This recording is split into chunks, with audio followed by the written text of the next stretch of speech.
we're going to welcome SEA and Jacob Breaux. He's going to give a good presentation this morning. Thank you. Good morning. Thanks, Adrian.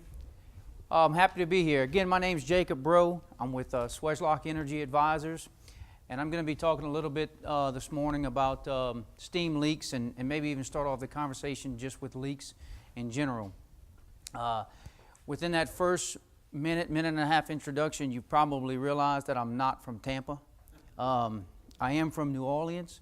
At the end of the presentation, I'll open it up for questions, but I'm going to go ahead and answer two of them right now. I do not know, nor am I related to anyone on Swamp People, and I know no one from Duck Dynasty. Matter of fact, where I'm from, where they filmed Duck Dynasty is Arkansas. So if you're above I-10, where I'm from, you pretty much live in Arkansas. But anyway, no, I'm from New Orleans, South Louisiana. Closest point of reference is New Orleans, and I am happy to be here to present and talk a little bit about leaks. This presentation is predominantly about steam leaks. Talk a little bit about compressed air leaks too, just to try and quantify them and understand, the losses, whether it be energy losses, whether it be loss of reliability, safety issues, whatever the case may be. I began, let me say this, I'm a mechanical engineering graduate, and I actually started my career in the oil field. And on a lot of these platforms, as well as a lot of plants, I'm sure most of you are familiar with fusible loops. These are installed so that in case of a fire, there's a fusible plug, it burns out, it releases the air, there's an emergency shutdown. About 6.5 months into one of the largest oil and gas producing platforms at the time, we had leaks so bad in some of our fusible systems that it simulated a burnout, and it would cause the entire platform to shut down. So I was under a lot of pressure. So my point being is that leaks have been near and dear to my heart for a long time. They came up to me, I was the lead facility engineer for the platform, and said, hey, we got to get this resolved. At that time, oil wasn't $90 a barrel, but it was still pretty profitable, and we were doing about 80,000 barrels a day and about 300 standard cubic feet of gas a day. So when that platform shut in, it got a lot of people's attention. So my point being is that leaks, whether it be steam, compressed air, on any facility, I've tried my best to think of applications that leaks are a good thing, and I can't come up with one. Maybe, possibly, when you're commissioning and hydro testing or starting up a system, a leak will tell you, hey, you need to retighten something or fix it. That's about the only application I can think of that it would be good. And that's what I'm going to try and focus on today. I'll show you a couple of calculations to quantify them, but the basic part of the presentation is that I really can't see any good applications for them, and any effort or every effort should be made to correct them. They have a negative effect on the steam plant, whether it be energy losses, which is pretty obvious, right? Steam is not free. You have to do something in order to create it. If you lose it, you're losing money. Increased emissions, you're having to use the boilers more, possibly even run another boiler. Loss of reliability, production issues. So leaks are a form of flow, pressure drop. You're losing pressure, you're losing temperature. So if you have tracing systems and you're losing temperature, that may be causing you production problems. And then obviously it's a safety. Not only because it's hot and it can burn you, that's pretty obvious, right? But during the wintertime, it'll cause freezing problems. The losses can be as high as 19%. So let's just say, for instance, you've got $1 million fuel budget, that's $190,000 potentially, and every plant's different. And I want to make that clear from the start. I'm not giving you a fact of any plant. I'm giving you rough ideas of what we've seen throughout our work. You could be losing $190,000 just through leaks of various sorts. Leak correction has the biggest payback. We get asked a lot of times to come into plants to do audits for various reasons, whether it be production issues, whether it be energy issues, water hammer issues, you name it. And we're always looking at potential payback and return on investment. So a lot of times we're looking at obvious things like insulation, possibly a high pressure condensate return system, improve that thermal efficiency. But without a doubt, leak correction has one of the greatest paybacks. A lot of time is spent, and to good measure, replacing steam traps, testing them. But if a steam trap fails and you have the proper condensate return system, you're losing the latent energy. You're not losing the total energy if you're recovering it. So again, although it may not get the attention that a lot of the other aspects of steam systems and the reasons we get brought into plants to do work, leaks themselves can save a whole lot of money. And just as much, if not more, than some of these things. You know, we'll spend a lot of time on boiler operations and whatnot. But I'll tell you, you go out there and you're working on things, a high-pressure deaerator, whatever the case may be, and there's leaks everywhere, and you just wonder, question yourself, hey, you know, this is the obvious. Fix them. You know, we get into this because we do both. We work with both. We work with steam, we work with compressed air. Kelly Paffel, who's the technical manager for SEA and my mentor and who I work with quite a bit. Today he's actually beginning an audit, and I just learned from Adrian it was a compressed air. I thought it was steam. Nevertheless, you know, a lot of interest gets paid to both of these. Now, I'll say this. Again, I'm from South Louisiana. I live in the heart of sugarcane country. There are 8 major sugarcane mills where I live. Their byproduct from sugarcane is bagasse. Their boilers burn bagasse. It's essentially free. So if someone from a sugar mill is sitting here today, they're going to argue this point, and they're going to say, no, we're not paying $10 per 1,000 pounds. Our compressed air is actually costing more. Great, fine, whatever. It's still costing you money. It's a leak. But in this case, the case we're making here is that oftentimes we do spend a lot of time on compressed air, not realizing that the cost for steam, and I would say right now in today's market, natural gas prices, $10 per 1,000 pounds is probably a little high. It would definitely take into account a loaded costs. You know, that would be fuel costs, boiler efficiencies, and then all the water and chemicals and whatnot. But for the sake of discussion, we'll go with $10 per 1,000 pounds, 100 PSI. You know, you're looking at about a $1,500 difference over the course of a year at the same pressure with the same leak. And truthfully, in our business, most of our work is with steam. We do compressed air, but most of the work is with steam. So the question becomes, okay, we know it's not wanted. We know leak is an undesired flow path. How much are we losing? How much is going through this leak? Well, you know, is the size, here's the leak. So it's 1/8 of an inch, 3/16, 1/4 of an inch, whatever the case may be. And it's the steam pressure. And then the downstream pressure is always atmospheric. Obviously, it's leaking, it's going to atmosphere. So a leak calculation is no different than any other fluid flow calculation. It's due to pressure drop and orifice. The only constant in this case is that it's always atmospheric pressure. So here's the basics. P1, P2. 50 pounds to 0, 150 pounds to 0. Which one's going to have the higher leak rate? 150 to 0 or 50 to 0? 150 to 0. So a lot of these things that I'm telling you are pretty elementary, but I'm going to tell you, so you fix the high pressure leaks first. That's where you're losing the most steam. That's where you're losing the most energy. However, if it was that easy, it'd be done probably more often. But a leak is not perfect. A leak is leaking around the threads of a connection. A leak is coming through the packing of a valve. A leak is at a flange point. It is not a perfect circle that you can run a perfect calculation on. So in order to try and understand it and better quantify the leak, there's been a couple of constants developed. The reason that is because, as I was just describing and giving you examples of potential leak points or potential leak applications, it's going to be jagged. It's going to be a crack in a line. It's not going to be a perfectly symmetrical orifice. Now, a lot of times we get into discussion about plumes and how long the plume is, and it'll tell you the length. Well, here's what I'd like to say. Test results indicate not a significant difference between the plume when varying the orifice. However, pressure varying has a significant difference. So here, you know, you've got a smaller leak. This is just a representation of the orifice of potential total volume. 50 pounds to 0, the example I just gave you, may be 6 inches. And when I say 6 inches, I'm talking about to the end of where you can see any kind of velocity, and then the wind just starts kind of wisping it away. Well, you can have 150 pounds, but if you've got a larger orifice, and believe me, it's not that easy to look at it because it looks like fall. I mean, a lot of times you feel like you're at a rock concert and you're the start opening band because you're coming through this smoke screen when you're trying to look at this stuff. But the fact of it is, you don't know. So if the plume's 6 inches, so if you're looking at this, let's say you can see some velocity coming out. And by the way, in order to have velocity, you have to have pressure.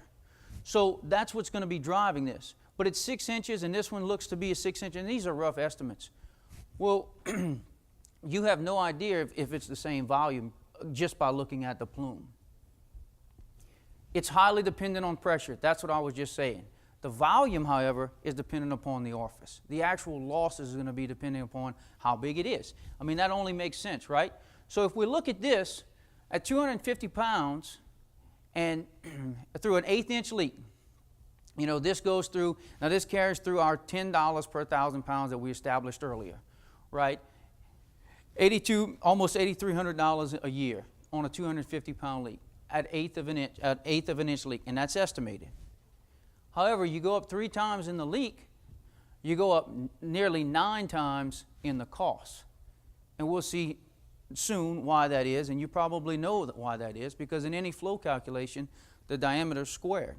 So when you start looking at leaks and you start increasing that diameter, it being a squared function, your cost per year and your actual volume is going to go up 3 times, as in the case here. Again, just going back and looking through it, and it stays the same, you know, for most of these. So you're going from, you know, same pressure, but, you know, 9 times the cost because of that leak. So what is the equation? It's a vary of Napier's equation.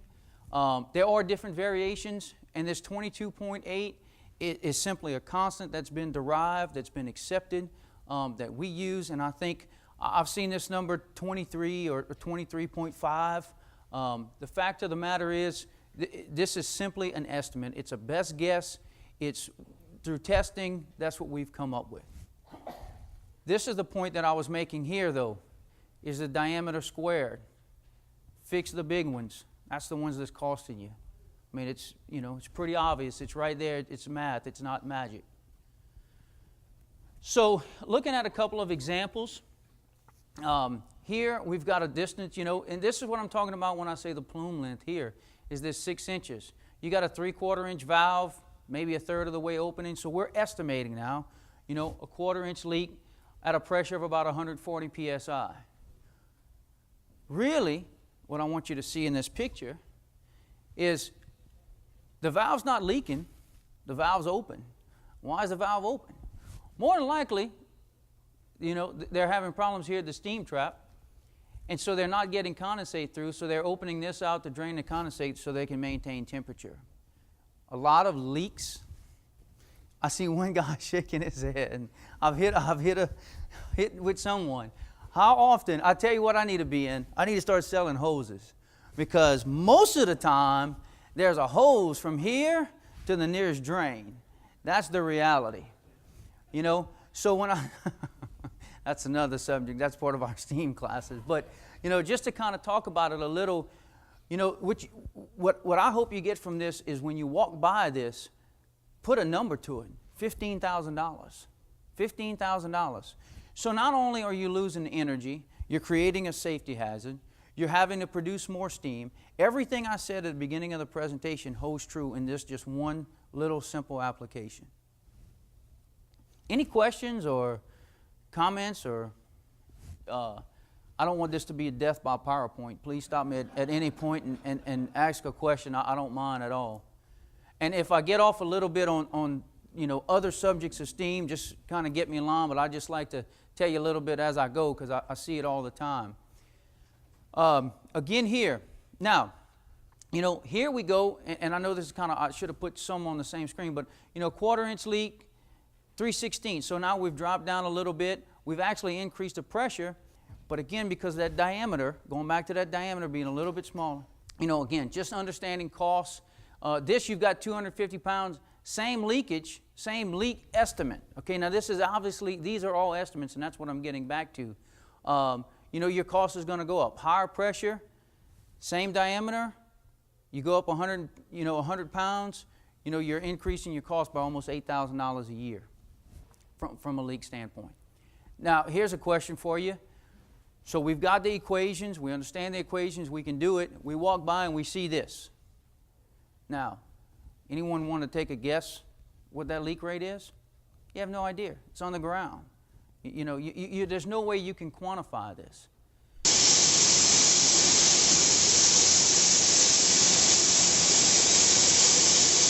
What do you think the plume length is here? Any idea? Hose is here. And I want to go back to this one and just stop it here for a second. And I'm going to touch on a lot of these things throughout the presentation. But, you know, one of the things that we're big on, especially when it comes to condensate systems, off of drift pockets, off of small loads. You know, you can't do this off of process heat exchangers. But, you know, we typically tend to stay and use more tubing, tube fittings, stainless steel. And why is that? Because when people are designing condensate systems, they'll use Schedule 80 piping. You know why? It buys them a little bit more time before the carbonic acid eats through it. It's not for pressure. It's for a little bit more longevity in that piping system. And then what do? Then they thread it. And guess what happens when you start up and shut down steam systems and condensate systems? They expand and contract. And where is the expansion and contraction going to take place? At the threads, which is now the weakest point. So you've bought a big old thick pipe, but then you've threaded it, and then you've made it where you've left no room for expansion in a system that is going to start up, shut down, and expand and contract. Guess where your leaks are going to be? At the threads. That is and these are just more and more videos, but I want to get to some of the presentation here. So, connections, I just talked about that. Expansion and contraction, erosion, valves.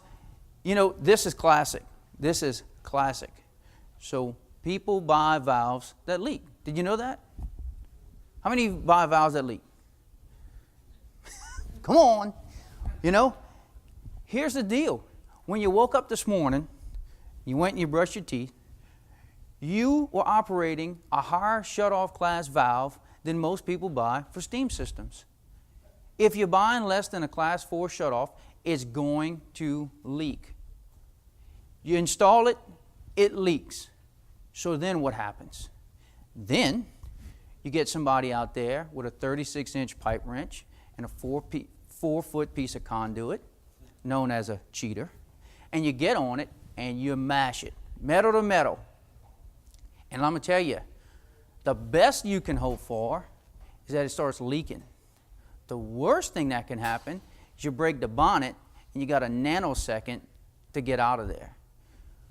It's done all the time. There's higher quality valves in hotel bathrooms than there are in steam systems.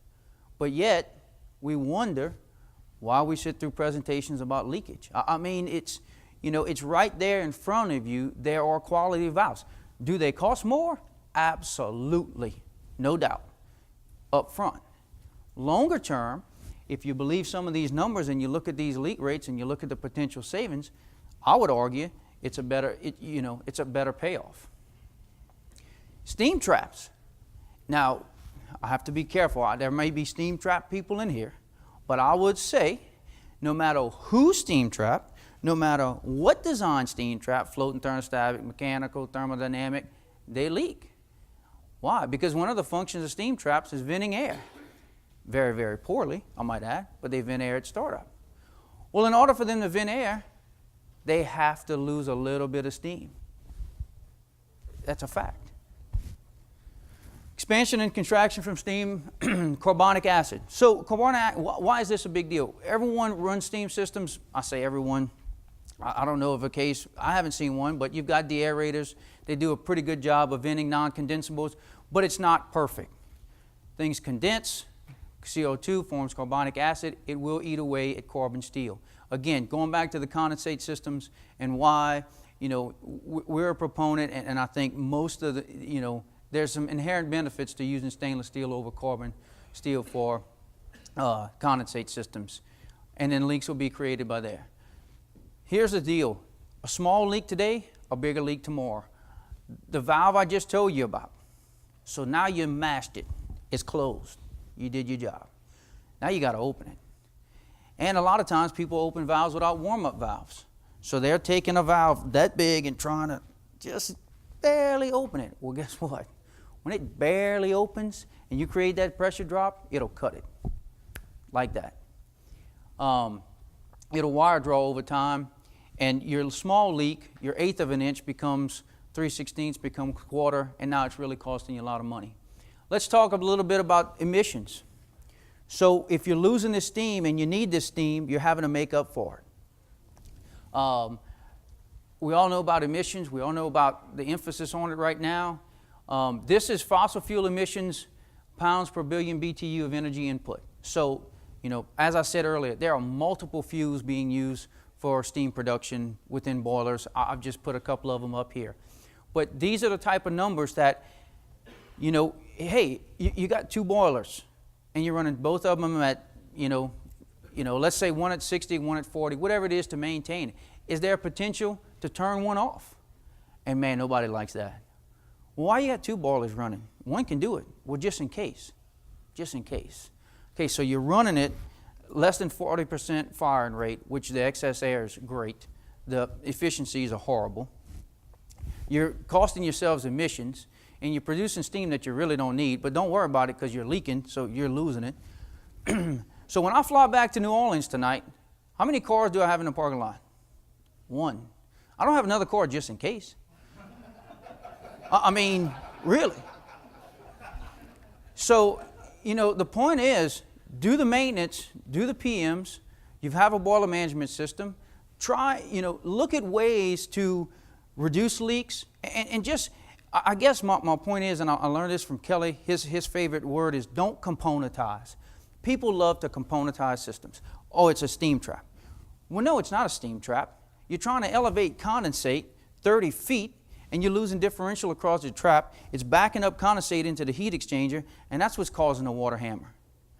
Anyone ever tell you that their trap handles water hammer better than anyone else's?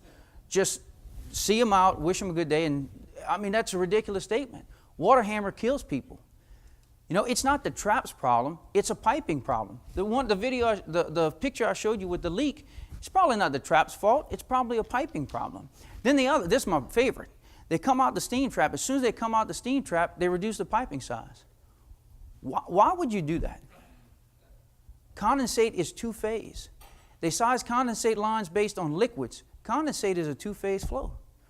So as soon as that condensate comes out of there, sees a pressure differential, a percentage of it is going to change state and re-vaporize. It's going to expand, but yet people reduce the pipe. These are just tidbits of things that you need to be aware of and look at and think about, why are we doing this? Okay, back to leaks.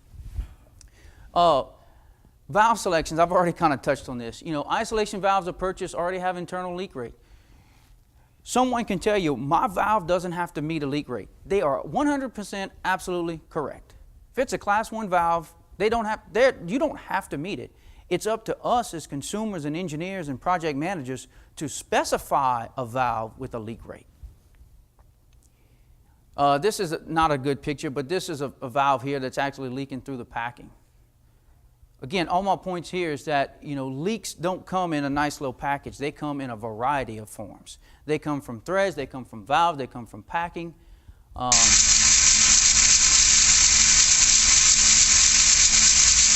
am I showing you this picture? I don't know why I don't want to. I apologize. I wanted it to stop on that picture.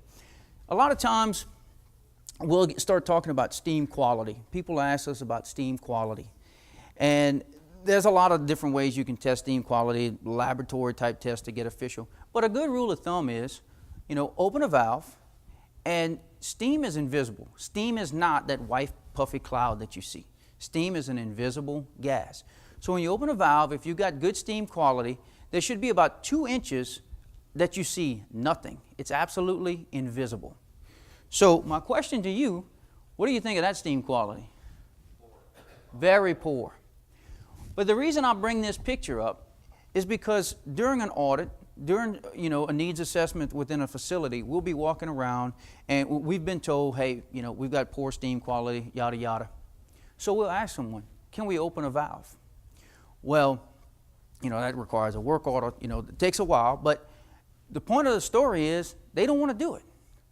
And we're like, well, we want to just get a look at it. Why? because they're afraid once they open it, when they close it, it's still going to look the same exact way. Just what you see. I mean, this is real life. This is what happened. They're hesitant to open a valve, not knowing that when they close it, it's going to shut off. This is what I was talking about earlier when I talk about, so if you remember back to my opening slide, you know, I talked about energy losses, I talked about emissions, I talked about production issues, I talked about safety issues. And one of the things here with production, it'll lower pressures. You know, steam tables. For a given pressure, there's a given temperature. 100 psi steam is 339 degrees. 99 psi steam is something less than 339 degrees. So if you have a system that is designed for a given temperature, i.e. pressure, and you no longer have that pressure because you can't maintain it because you're losing it due to leaks, then you no longer have the temperature that that system was designed to. So when I talk about production issues, that's what I'm talking about. That's the production issues I'm talking about, is that a drop in temperature, a drop in pressure is a drop in temperature. If a process needed a certain temperature, you no longer have that. And then safety. You know, these are pretty obvious. Personal injury, burns. Unfortunately, I will say this, I haven't been involved in a incident investigation. Some of our other engineers have, but I have been involved in training for folks who had an incident, and part of the follow-up was they needed training. So we did the training, and I'll tell you, it's not very fun, and it is very, very real. So burns are obvious. Fog conditions. If you think back to that video I showed you with the two big steam traps and there was just a fog everywhere, I mean, that's dangerous. I've been in situations to where I couldn't see someone from me to the table because of the fog that's coming up. Those are dangerous situations. And you know, this is the deal. You know, and Kelly said this first, and it's so true. If I go into a plant and I have to get on a ladder higher than 6 feet, I need a harness, I need to go through training, I need to do all these things, but yet I can walk by and they got 100 psi steam leaking, blowing out the pipe. And for me, it's hard to fathom. I'll tell you what, I'd rather take my chances on a ladder than walking by a bunch of 100 psi steam blowing out. I mean, it's up to you, it's your choice, but I know what I would rather do. I'm much more comfortable on a ladder.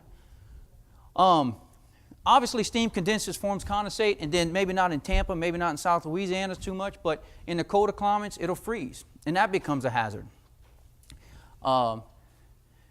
So, you know, what can we do? What is the message here about leaks?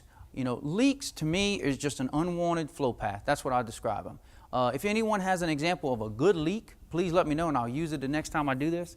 But I can't really think of any application that they're a good thing. Buy the right valves. Buy the right valves with the right packing, valves that don't leak internally. That's a good starting point. You know, condensate systems, stainless steel, for no other reason than you're going to have carbonic acid. The best deaerators, the best chemicals in the world, you're still going to have some carbonic acid. Here you can use universal connectors, eliminate the threads. This is available on our website, Sweatlock Energy Advisors. We've got 33 best practices. They're free. There's no charge to them. They talk about best practices and they talk about standard connections. And I'll just give you an example here. So if you were to look at this, you know, here's a drip pocket coming off of a pipe. Very well designed. 8-inch pipe, 8-inch drip pocket. I love to see these 12-inch pipes with a 1-inch drip pocket. I'm not sure what they think they're accomplishing, but it's kind of like when I'm putting and the ball goes right over the hole. You know, you're not accomplishing anything. We have best practices on that, you know, as far as diameter versus drip pocket. This is not, and don't get me wrong, this is not at any means a bad design. This is done properly, but at each arrow, there's a connection. There's a threaded connection. One thing while I'm on this, I'll make a note. You know, when you see this here, this is actually done correctly the way we would recommend doing it. Don't put the blowdown valve right here, because all your trash is going to fall here. And then, or I shouldn't say trash, I've been corrected. Your corrosion products are going to accumulate here. And when you open the valve, it's going to come through and it's going to cut the seat, and that, my friend, is going to be one of those valves that don't close. So come up a little bit, maybe, as they say here, 3 inches, maybe 6 inches, and that way, you're not getting this corrosion product here out the valve. So again, just a little tidbit of information. But what I want you to do is I want you to compare that to, using a tubing system for this. There's 1, 2, 3, 4 connections, and inherently, it's stainless steel. Or if you do use carbon steel, you still get some of the benefits, but if you use steel and steel, you can fight the corrosion. But if you'll see here, these bends will inherently take up the expansion and contraction. And that's to me as much important as the stainless steel. So everything else is done the same. If you were to look at this from a P&ID standpoint, as far as isolation, drain traps, drain valves, it's the same. The point is, we can no longer accept steam losses to atmosphere. There's really no reason. There's a lot of things you can do. Pressurized condensate systems, you can use thermal compressors. If not, you can use vent condensers, heat up water, do something. When you drive by and you see this, that's a problem. We all know it's a problem, right? And it's what I talked about maybe a while ago. It's people not understanding that, they have a condensate tank that, because it's being pressurized, because steam traps are blowing into the condensate system, the pressure in the condensate pot is rising, the pump is losing suction head, it starts to cavitate, so now you start backing up condensate into the heat exchangers, then you're generating water hammer. I can promise you this, how I know the pressure is increasing in the condensate tank? Because of the velocity. You're not going to have this type of plume if you don't have velocity coming out of the condensate tank. So we can't accept it. This is what it should look like. This is what it can look like. Swagelock Energy Advisors. Again, what we are is a steam training, consulting, engineering arm, I guess you will, of Swagelock. I know many of you probably know of our parent company. They've been around for 60 plus years selling tube fittings and valves and whatnot. But we're simply an engineering part of that company doing strictly compressed air and steam. We've got training programs. As we mentioned earlier, we work in conjunction with UE, actually hands-on training with the ultrasound for our steam trap examiner course. And these are some of the programs we offer. And again, this is just a real quick little ending up to my talk here, but I will stick around for lunch. I'd be happy to talk to any of you about specifics on any of this. Audits, implementation recommendations, engineering, design, equipment, and in return on investment. We can go in for a day, we can go in for 2 weeks. So this is what I really want. Why do audits, why do audits on your own, not just us? Over 25% of steam generated is wasted. Again, these are just industry numbers. These are not our numbers. 20% of steam applications can be satisfied with lower pressure. What has more usable energy? 4 psi steam or 100 psi steam? Usable energy. 4 psi steam has more usable energy. You ask customers, what's your boiler? This is the first question. What's your boiler output? 250 psi. Why? That's what it is. Now, please don't go run and reduce your boiler pressures because they're designed for a certain thing. But my point is, if we would have stepped through the calculation for the cost of steam, so I gave you that number. I said it was $10 per 1,000 pounds. If we actually step through the equation, you will see a direct correlation between steam pressure and steam costs. The higher the pressure, the higher the cost. All things being equal, higher pressure steam. So just simply do an evaluation. Now, we've done some work with particle boards and board manufacturers. There are glues in there that require a specific temperature to make it set up. Well, fine. Then you need 230 psi steam because you need the temperature. So it's a matter of what do you need the high pressure for.